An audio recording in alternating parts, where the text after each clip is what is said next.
Rumores poéticos, donde la poesía hace magia con las palabras. Un podcast de Rocío Martín y Esther Sánchez.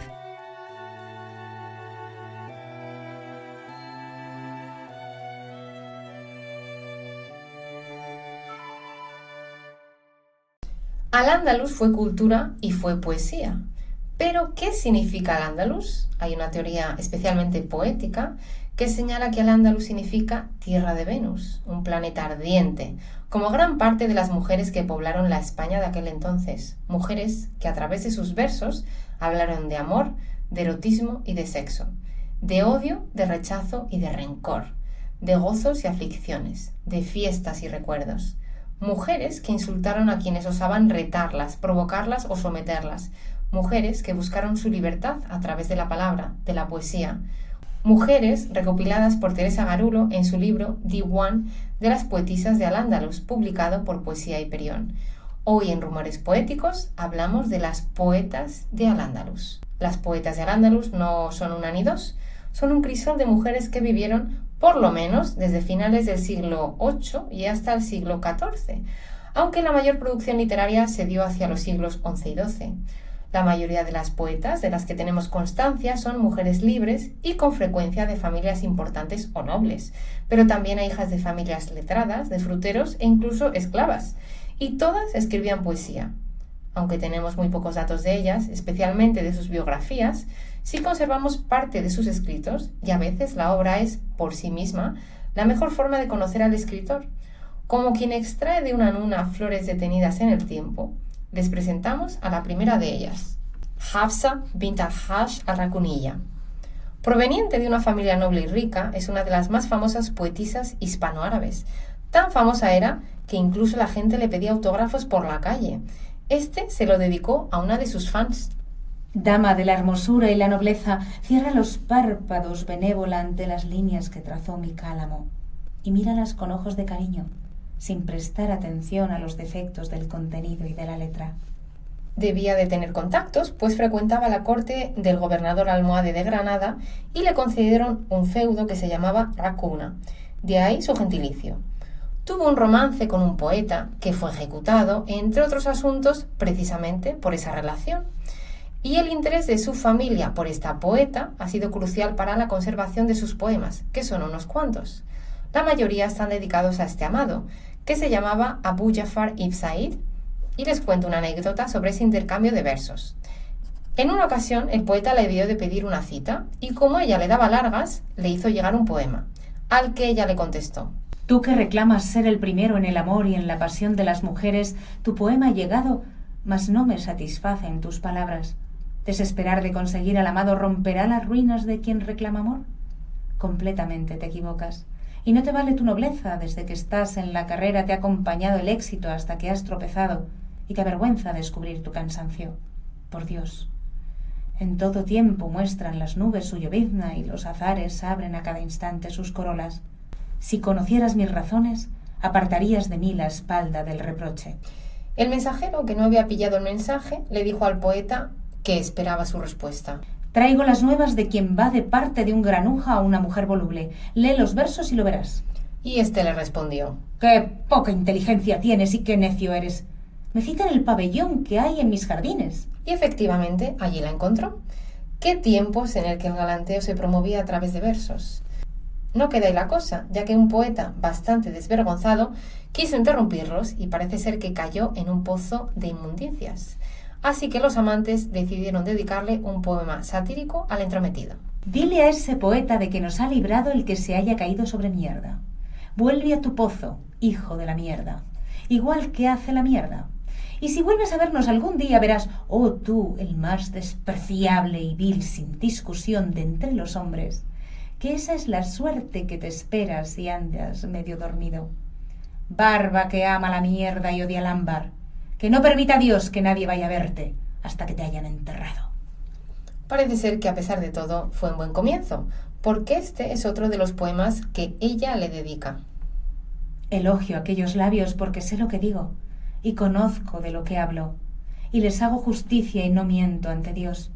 En ellos he vivido una saliva, más deliciosa que el vino. Y entre encuentro y encuentro está la espera. Van a verte mis versos. Deja sus perlas que adornen tus orejas.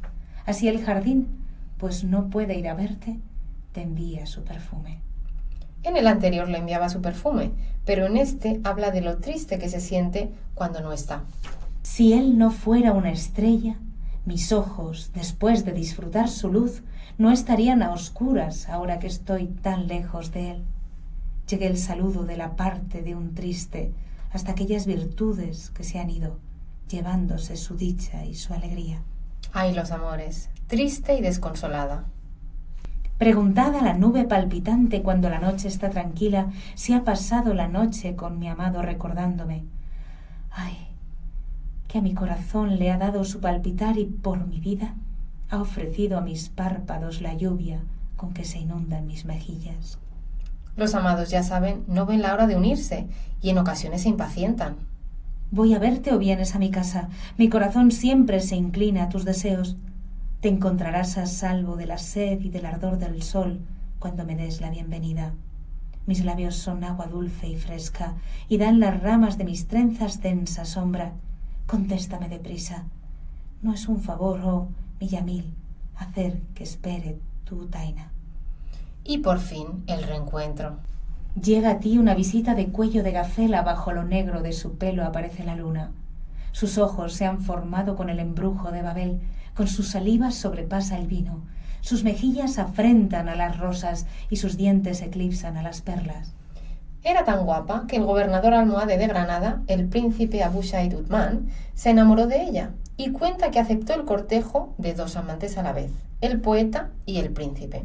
En este poema saluda al príncipe en una fiesta.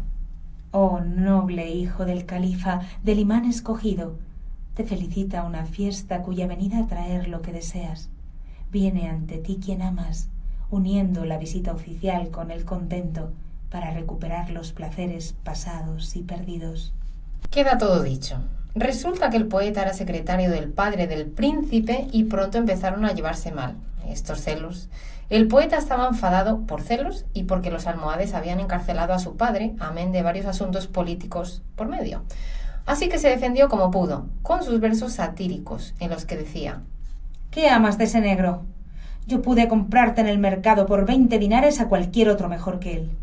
Y sabiendo lo que se le venía encima, huyó. Pero los espías del príncipe lo encontraron, lo detuvieron y lo crucificaron. La pobre Hafsa, a pesar de las amenazas, guardó luto por el pobre escritor.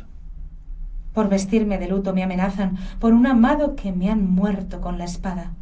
Que Dios tenga clemencia con quien sea liberal con sus lágrimas, o con quien llore por aquel que matan a sus rivales.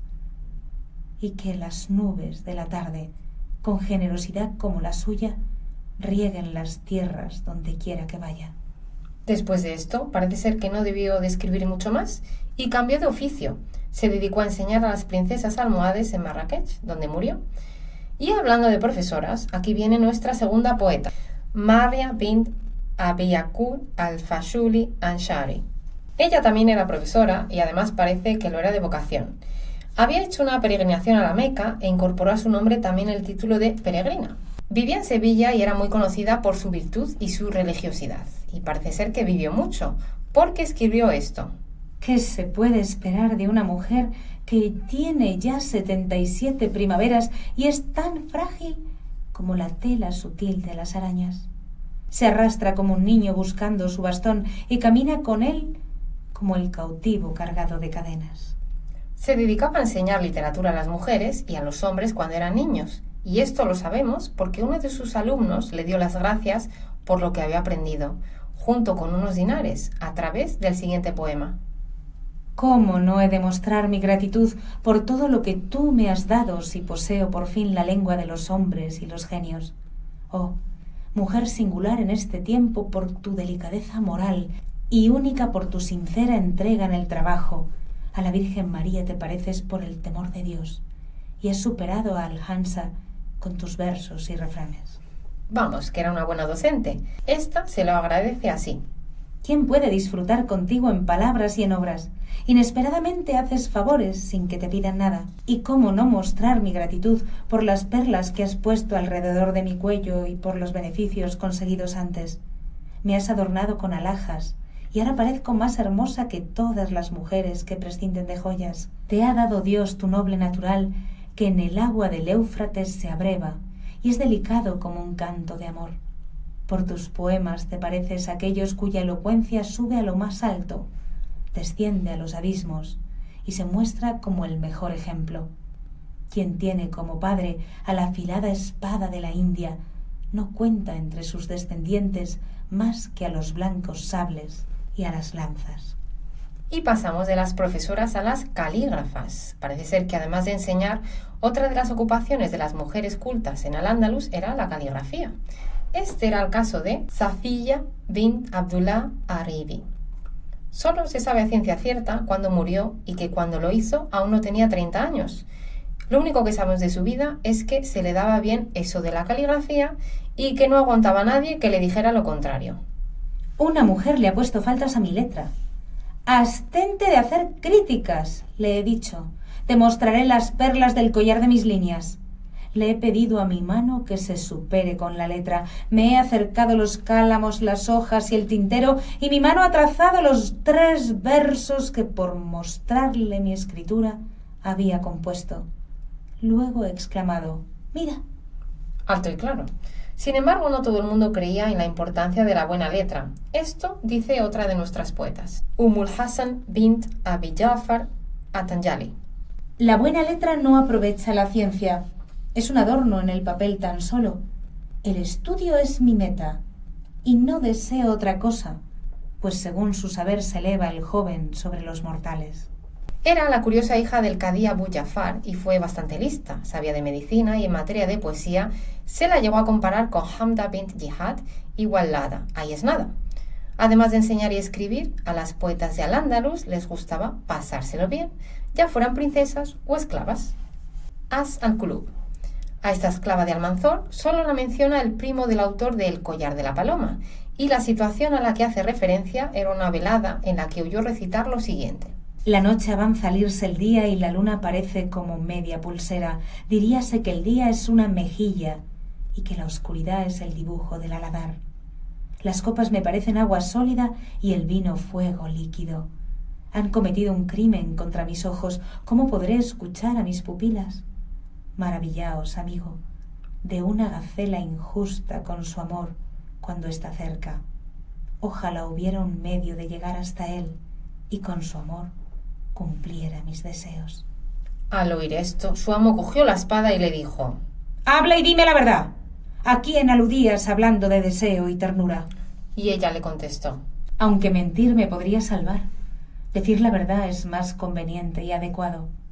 Por Dios, no ha sido más que una mirada que ha engendrado en mi pecho un pensamiento. El amor ha hablado por mi boca y el deseo ha divulgado lo que ocultaba. Perdonar en ti está garantizado por tu poder y es sabido que disculpas cuando se excusan». Y al llorar, Almanzor se tranquilizó y bajó la espada. Es más, le dio la esclava al interesado y, según describe el que cuenta la historia, se arrastraron por tierra las orlas del ropaje del amor y cuando la noche recogió su cabellera, la mañana desenvainó su espada y los pájaros en las ramas más altas se respondían unos a otros con distintas melodías, así que parece ser que lo pasaron bien. Escuchen ahora otra historia de amor, la de nuestra siguiente protagonista, Muta. Ziyab fue un conocido cantor y difusor en Al-Ándalus de las modas y los modos orientales en artes como la música, la cocina o la poesía, y ejercía su influencia a través de él mismo y de sus hijas y esclavas, a las que enseñaba. Pues bien, una de estas esclavas era Muta, que llegó a actuar en reuniones de Abderramán II, bien cantando o escanciando bebidas. Resulta que el emir le echó el ojo y a esta le gustó, y parece ser que le dedicó estos versos. «Oh, tú que ocultas tu pasión, ¿quién puede ocultar el día? Tenía un corazón, pero me enamoré y voló. Ay de mí, ¿era mío o prestado? Amo un curasí y por él he olvidado la vergüenza». Su dueño se dio cuenta de lo que pasaba y se la regaló al emir. Del resto no sabemos nada. Y es que les gustaba la fiesta y se lo pasaban bien con sus amigos. Hafsa bint Habdum al-Hajariya habla precisamente de los amigos en sus poemas. ¡Qué soledad sin mis amigos! ¡Qué soledad constante! Oh noche en que les dije adiós, noche terrible. Esta mujer debía de caer bien a los de su ciudad, pero tenía su carácter y no dudaba en lanzarlo contra esclavos y amantes. Escuchen. Dios mío, estoy sobre ascuas debido a mis esclavos. No hay entre ellos ni uno bueno. Son ignorantes, necios y enojosos. Otras tan sagaces que en su astucia no responden. Tengo un amante a quien le gusta hacer reproches y cuando lo dejé, de orgullo se llenó y me dijo: ¿has visto a alguien semejante a mí? Y yo también le he preguntado: ¿y has encontrado tú quien me haga sombra? Seguramente no. Pero entre las poetas de Al-Ándalus también encontramos historias tristes, mujeres que añoran su patria, vendidas como esclavas a sus dueños, sin libertad y sin raíces. Este es el caso de Qamar. Ay, lloro por Bagdad y por Irak, por sus mujeres cual gacelas, por el hechizo de sus ojos, por sus paseos junto al Éufrates, con rostros semejantes a la luna sobre los collares, bellas que, en una vida de delicias, se contonean lánguidas, igual que si sintiesen una pasión sin esperanza. Ay, el alma daría por mi tierra. Todas las cualidades que refulgen de su esplendor proceden. Esa libertad estaba condicionada del mismo modo a su posición, porque las princesas eran princesas y como tal debían comportarse. Y si no, que se lo digan a nuestra siguiente protagonista, Tamima bint Yusuf bint Tafin. Era hija del primer califa almorávide y los versos que se conservan se los dedica a uno de sus secretarios que la debió de ver sin velo y se debió de imaginar lo que no podía imaginarse, así que ésta le recordó quién era. Esa dama es el sol, cuya morada son los cielos. Consuela pues tu corazón con hermosa paciencia. Tú no podrás subir donde está, ni ella podrá descender hasta ti. Estas princesas también estaban tristes, como diría Darío. ¿Qué tendrá la princesa? Pues esta es la historia de una de ellas, Butaina bint al-Mutamid. Hija del rey de Sevilla de una guapa mujer, decían que se parecía a su madre, que era lista y que se le daba bien escribir poemas. Una bonita historia rodea a uno de ellos. Cuando los almorávides sitiaron a su padre, el rey, en Sevilla, y se apoderaron de la ciudad, la hicieron cautiva, y sus padres no volvieron a saber nada más, hasta que escucharon unos versos que habían ido pasando de mano en mano. En ellos contaba que un comerciante de Sevilla la había comprado para concubina y que se la había ofrecido como regalo a su hijo. Cuando éste quiso acostarse con ella, le dijo lo siguiente: no seré tuya más que mediante un contrato matrimonial, si mi padre lo consiente. Así que le dijo a sus dueños que le llevaran el texto a su padre y que esperaran la respuesta. El texto decía lo siguiente: escucha mi discurso y antes atiende mis palabras, pues la conducta muestra quién es noble. No ignores que fui cautivada. No es tampoco que soy hija de un rey descendiente de los abadíes, un gran rey cuya época se ha alejado, así el tiempo en camino hacia la ruina. Cuando Dios quiso separarnos y nos hizo probar como viático el sabor de la tristeza, se alzó la hipocresía contra mi padre y en su propio reino, y la separación, que nadie deseaba, se acercó. Salí huyendo. Se apoderó de mí un hombre que en su actuar no se portó rectamente, pues me vendió como se vende a los esclavos. Pero me ha unido a quien de todo me protege excepto de la adversidad, y me quiere para casarme con su hijo casto, emprendedor, de buen carácter, que va a ti a pedir tu opinión para satisfacerte. Ya ves la integridad de mi conducta. Ojalá, padre mío, me informe si esperar puede mi afecto, y ojalá a Rumaquía, la reina, con su favor, pida para nosotros prosperidad de dicha. Sus padres lo recibieron y, contentos de que su hija siguiera viva, no les quedaba otra que bendecir el matrimonio, ya que en este caso podía ser el menor de los males. Su padre le contestó: hija mía, sé afectuosa con él, el tiempo ha decretado que lo aceptes. Sin embargo, algunas de ellas podían rechazar matrimonios y salir tan frescas. Esto es lo que le ocurrió a Aisha bint Ahmad bint Muhammad bint Kadim bint Al-Qurtubiyya. Era una noble cordobesa que debía ser bastante astuta y así respondió a una propuesta de matrimonio. Una leona soy, y nunca me agradaron los culés ajenos. Y si tuviera que escoger alguno, nunca contestaría un perro. Yo, que tantas veces los oídos cerré a los leones. Si llegas aquí a encontrar este poema en pleno despecho y le da por versionarlo, no hubiera sido conocida como la loba, sino como la leona. Y es que las mujeres en Al-Ándalus tampoco tenían pelos en la lengua, y si no, como prueba un botón. Este es el caso de Najm bint al-Kulai. Se la conoce como una poetisa bastante interesante y desvergonzada, aunque no nos haya llegado mucho de lo que escribió. Además de guapa, se dice que tenía un ingenio bastante ágil y que replicaba con rapidez a cuantos la retaban. Vean un ejemplo. Estaba estudiando con un poeta ciego y entró un poeta algo libertino que le dijo al ciego: Completa este verso, si vieras a quien hablas. A lo que le contestó Najm: Te dejarían mudo sus ajorcas.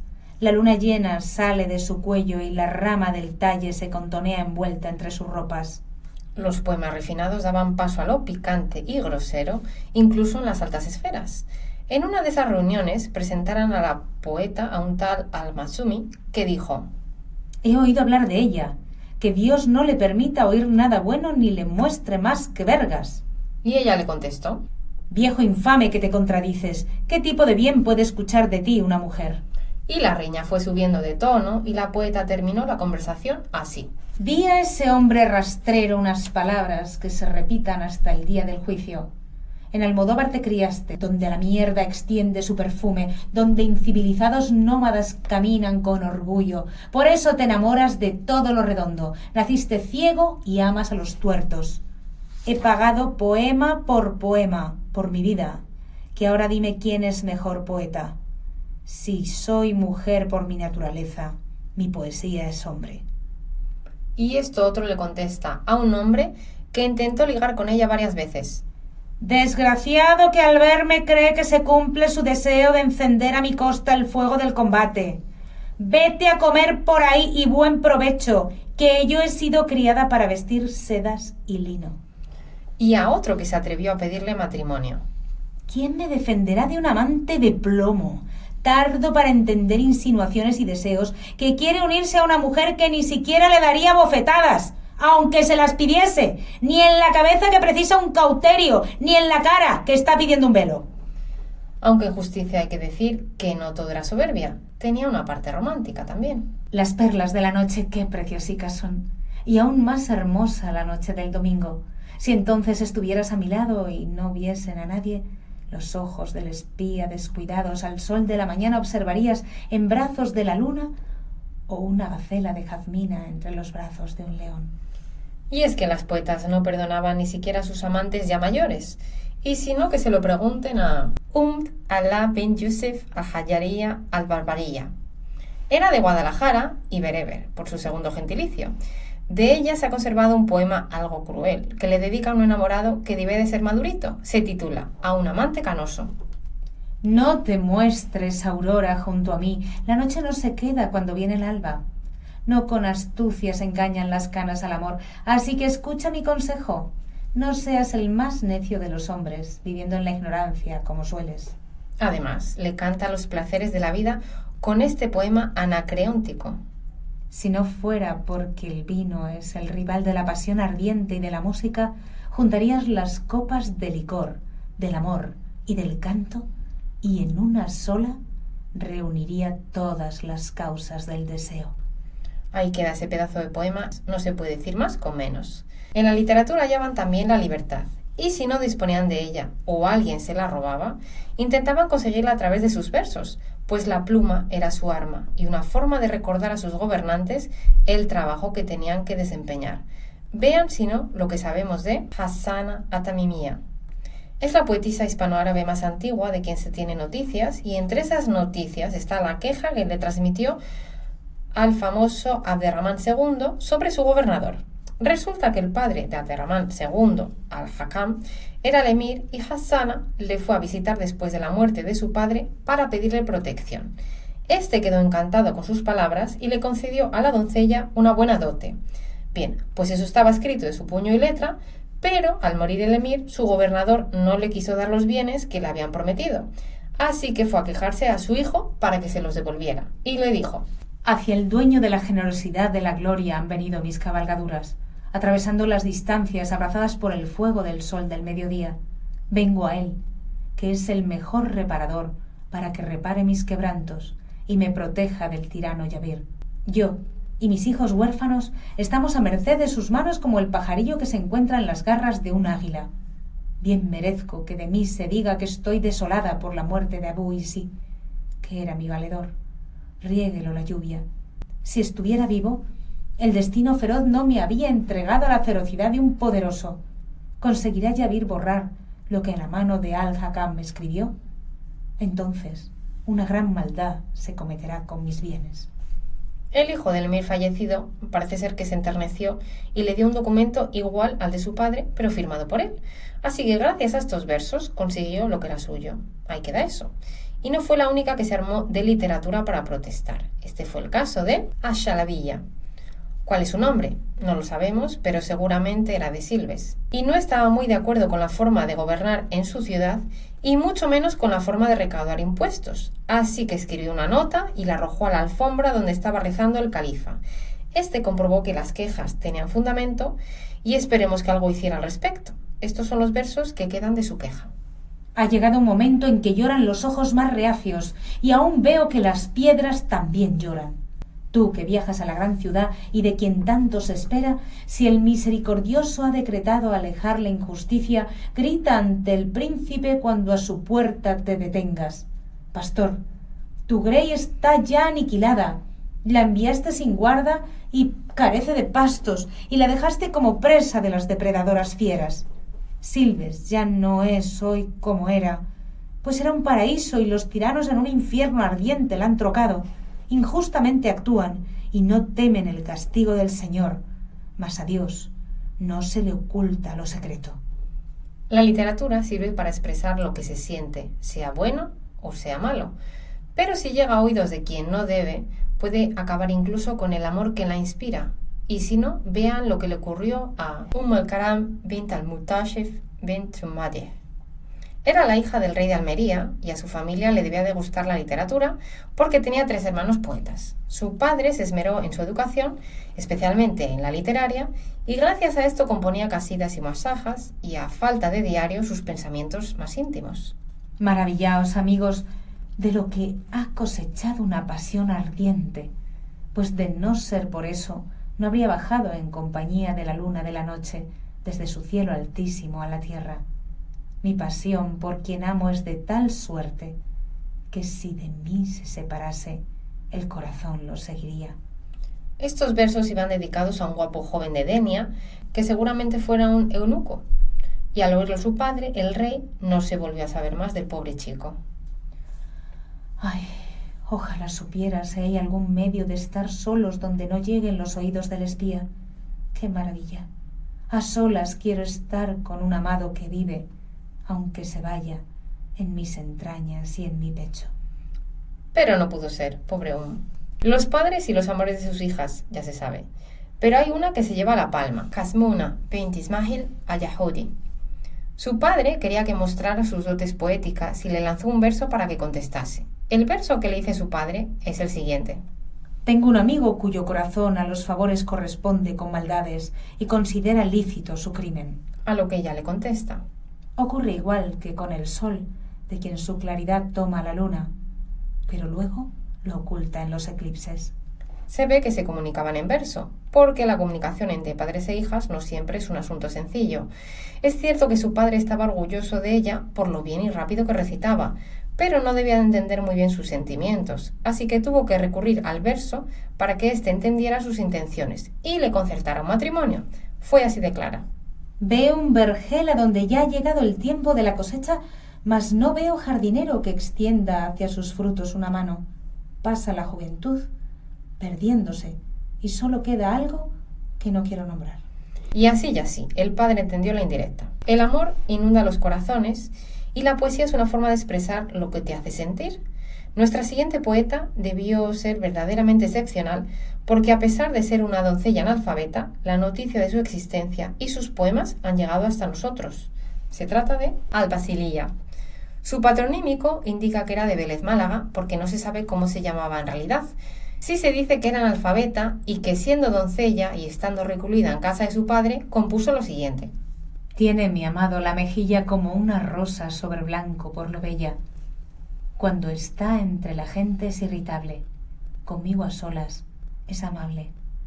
Ay, ¿cuándo hará justicia al oprimido? Este tirano es quien me juzga. El amor siempre ha sido un tema recurrente en la poesía, pero hay una poeta especialmente famosa por cultivarlo, Waldada. Esta tenía sus partidarios y sus detractores. Entre estos últimos se encontraba una mujer a la que precisamente había ayudado a ser poeta, Muhaya bint al-Tajani al-Kortubiyya. Debió de ser muy guapa y bastante ingeniosa, ya que las generaciones siguientes compararon su afilada lengua con las sátiras del poeta oriental Ibn al-Rumi. Esto le dice a un joven enamorado que le envió melocotones. Oh, tú que das melocotones a tu amada. Bienvenida esa fruta que a las almas alegra, su redondez imita el pecho de las doncellas, mas la cabeza humilla de los penes. Además de tener la lengua afilada, parece ser que era bastante humilde, porque su padre era vendedor de frutas, concretamente de higos. Y gracias a eso pudo entrar en palacio, a llevar los higos, a la mismísima Waldada, a la que le cayó en gracia y le dio una buena educación. Pero azares de la vida usó esas enseñanzas para satirizar a su protectora. No sabemos muy bien qué pasaría, si las burlas eran simplemente poéticas o había algo más detrás, pero muy bien lo deja a Waldada. Para entender este poema hay que ir al significado de Waldada, la que da a luz, y utilizando el doble sentido, la vendedora de higos le dice: Waldada ha dado a luz y no tiene marido. Se ha desvelado el secreto. Ha invitado a María, mas la palmera a que la Virgen sacudiera, para Waldada es un pene erecto. Ahí es nada, cría cuervos. Y es que Waldada tenía personalidad arrolladora, que escribió la historia no solo con sus poemas, sino con los versos que inspiró. Hablamos ya de nuestra última poeta, Waldada bint al-Mustafki. Fue hija del califa Muhammad III, que solo estuvo 17 meses en el puesto, así que fue princesa, pero por poco tiempo. Por cierto, su padre huyó de Córdoba disfrazado de mujer, aunque no le funcionó, porque la asesinaron poco después. De Waldada se ha dicho mucho. Era el prototipo de princesa culta, brillante, guapa, noble, con bastante personalidad, mucho encanto, cierta libertad y nunca se casó. Le tocó vivir una época algo convulsa a la pobre y esos años dorados duraron poco. Eso sí, no le gustaban nada las conveniencias y eso fue fuente de bastantes cotilleos y habladurías. Dicen que aunque era conocida por su recato y honestidad, llevaba bordados estos versos. Sobre el hombro derecho: Estoy hecha por Dios para la gloria y camino orgullosa por mi propio camino. Y sobre el hombro izquierdo: Doy poder a mi amante sobre mi mejilla y mis besos ofrezco a quien lo desea. Escribió bastante, pero además inspiraba versos, concretamente los de Ibn Saidun, que se consideran uno de los más bonitos de la poesía hispano-árabe. Esto es lo que ella escribía a su amante. Cuando caiga la tarde espera mi visita, pues veo que la noche es quien mejor encubre los secretos. Siento un amor por ti que si los astros lo sintiesen, no brillaría el sol, ni la luna saldría, y las estrellas no emprenderían su viaje nocturno. Sin embargo, estos amores acabaron, y bastante mal, cuernos mediante, porque el poeta, que tanto amaba a la princesa, se enamoró de una esclava negra de la misma Waldada. Si fueras justo con el amor que existe entre nosotros, no habrías escogido ni amarías a mi esclava. Has dejado una rama donde florece la hermosura y te has vuelto a la rama sin frutos. Sabes que soy la luna llena, pero por mi desdicha, de Júpiter estás enamorado. Y como un clavo saca otro clavo, pues se fijó en uno de los ministros. Como el perro del hortelano, que ni come ni deja comer, el poeta sintió celos del amante de su antigua amante y comenzó a satirizar al ministro, lo que debió poner punto y final a su relación. Ella estaba algo enfadada. Escuchen el poema titulado Contra Ibn Saidun. Tu apodo es el hexágono, un epíteto que no se apartará de ti, ni siquiera después de que te deje la vida. Pederasta, puto, adúltero, cabrón, cornudo y ladrón. Ahí es nada. Y es que ojo el que le cayera mal a Waldada. Este se titula Contra al-Ashbani. Enhorabuena a Lashvani por los beneficios que has recibido del Señor del Trono, del benefactor. Has conseguido con el culo de tu hijo lo que no consiguiera con la vulva de Burán su padre, Al-Hassan. De lo poco que se conoce del resto de su vida, parece ser que siguió en contacto con el ministro, porque mantuvieron la correspondencia y ambos vivieron muchos años, felices y contentos, concretamente más de 80. Princesas, esclavas, trabajadoras, educadoras, luchadoras, amantes, migrantes, despechadas, deslenguadas, iletradas y refinadas. Decenas de poetas que escribieron por placer y por deber. Cientos de poemas que muestran una cultura, una forma de vivir, una visión de la vida. Versos con nombre de mujer, poetas del Andalus. Nuestro agradecimiento a Ali Salem por ayudarnos con la fonética. Gracias por escucharnos y hasta el próximo capítulo. Rumores poéticos, donde la poesía hace magia con las palabras. Un podcast de Rocío Martín y Esther Sánchez. Diseño gráfico, Alexia Rodríguez. Música original de Claudia Martínez Lozano.